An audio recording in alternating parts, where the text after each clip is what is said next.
You know, it wasn't recording, bastard.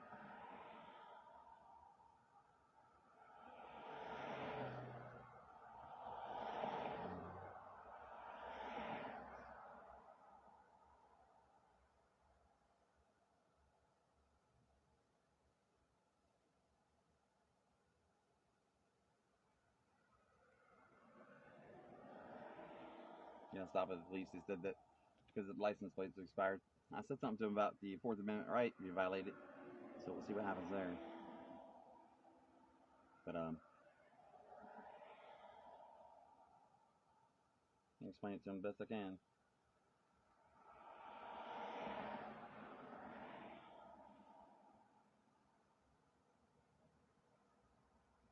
Do nothing wrong. He's making a left-hand turn right back there at the school, and then decides to pull out 2 lanes over, comes behind me, and immediately stops me because the license plate's expired. So he's got my driver's license right now, which is expired as well. But I mentioned to him that I was going through a hardship and stuff like that, and that life wasn't all that great, you know, and so we'll see what happens.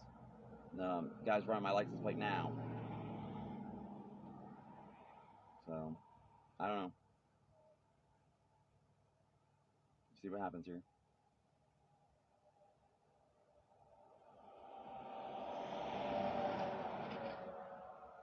They're back to conversating. Oh, you see them. 3 of them over there in the corner.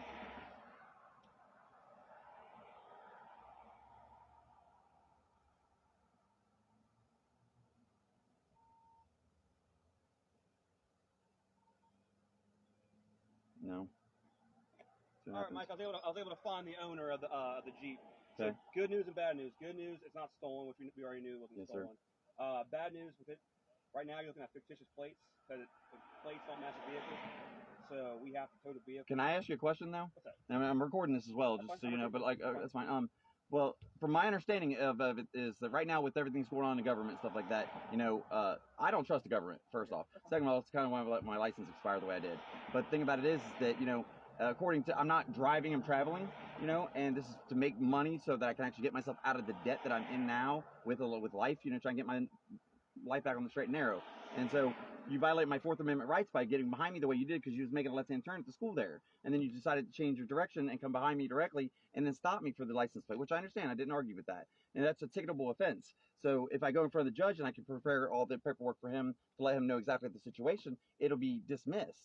You know what I'm saying? And the court has to judge that, right? The court has to determine, you know, my fault or whatever the deal is. Because like right now, according to Ohio, is that I have 30 days to transfer license plates and stuff over to the new vehicle, which I didn't do that, but like it's only been a week, you know. And so I have license plates that I can put on there that belong to me that would still be validated, but I didn't do that because I thought this license plate belonged to the vehicle. No, it doesn't. So I did not know that. And so I figured, you know, versus putting mine on there being that it belongs in a Tahoe, you know, and these ones here I thought belonged to the Jeep Cherokee.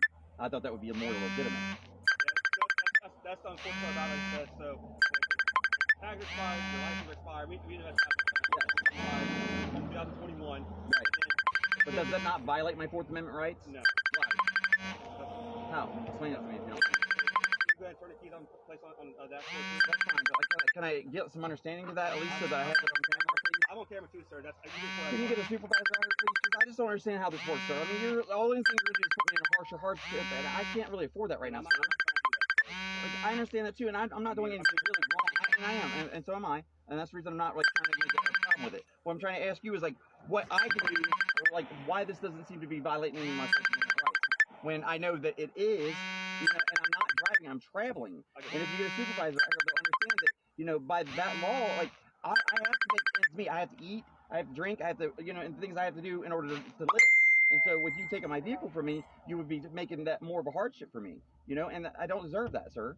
I mean, like I said, I tried to abide by the law the best I could. I did not know that the license plate didn't belong in the vehicle. And then now you're going to make it even more money for me to cost myself to get out of the impound. And I don't have that kind of money. Okay, do you mind stepping on the vehicle, sir? Yeah, of course. So are you still living in the city of Cincinnati? Yes. Okay. Would you need a be careful. Yeah, don't worry about my safety. I got that. Let me get this. Did anybody get a supervisor out here, please, before you take it? Please. I'd really appreciate it. What can I help you understand further? But the thing about it is, like, I'm going through a hardship as it is, you know, and according to, like, the things I've been watching, I know YouTube, you guys don't like that too much, but, like, you know, it's that, like, I'm not driving, I'm traveling, I'm not doing anything commerce. You're operating a motor vehicle on a public I understand that, highway. but as I have a constitutional right to travel, or freedom of movement says I have a right to travel, Correct. okay? But you have to follow Ohio Revised Code, which is... And I was, to the best of my knowledge. I have to understand this, and so Okay, what I was... we have proof that there's other...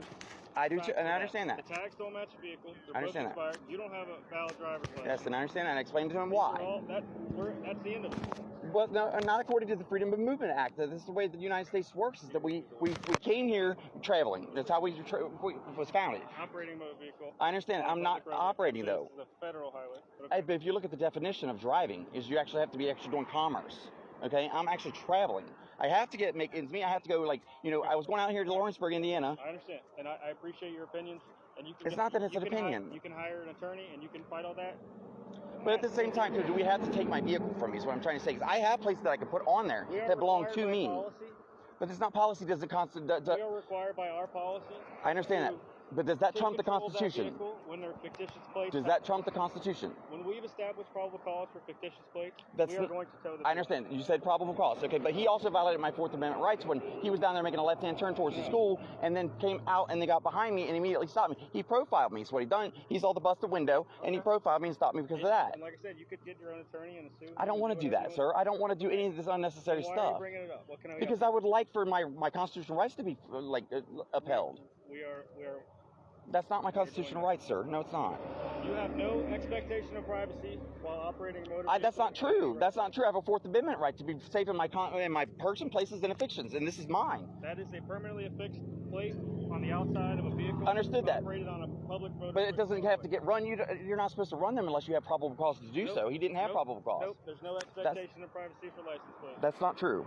I don't. Okay. I'm not arguing. I'm explaining to you. No, I see. That's what I'm trying to say. I don't want to have to do all that stuff, you know, because I can't afford it. I live on Section 8. I'm disabled, you know, and I'm trying to literally get myself out of the situation that I'm in so that I can actually, like, create a better life for myself. And so stuff like this happening like this when I wasn't doing anything wrong, I was literally on my way back out to my house to get dog food because there were out dog food out there in Lawrenceburg where I've been staying with my dog, you know, and so normally I have my dog with me, but for the first time I never brought him. And so whatever the deal is, like, I'm just trying to get there, get the damn dog food and get back out there. But you gotta do the right things. This is the right thing, sir. I'm trying to explain to you. Like, right now I'm going through a hardship. A terrible hardship, you know, and like it's because of the city that I'm doing it. That's the reason I don't trust the government. Like, I was literally homeless for 5 years, living right down there by the fucking where the ferry goes across. I was living in the woods for like 5 years, and like for the first time ever, I was able to get me a vehicle, you know, and start getting myself back in order. And then this kind of stuff happens, and like I'm literally trying to do right. You know, the best that I can. I didn't put the Tahoe plate on there because I thought that this one belonged to the vehicle, and the Tahoe plate's still legitimate. You know, it's still valid. The Tahoe plate would have been fictitious as well. I know that, but you have 30 days by law to transfer it, and I know that for a fact. I've done it before. But like, I didn't. You have the title. I do have the title. It's just like I'm trying to get the title work and stuff done. That's all.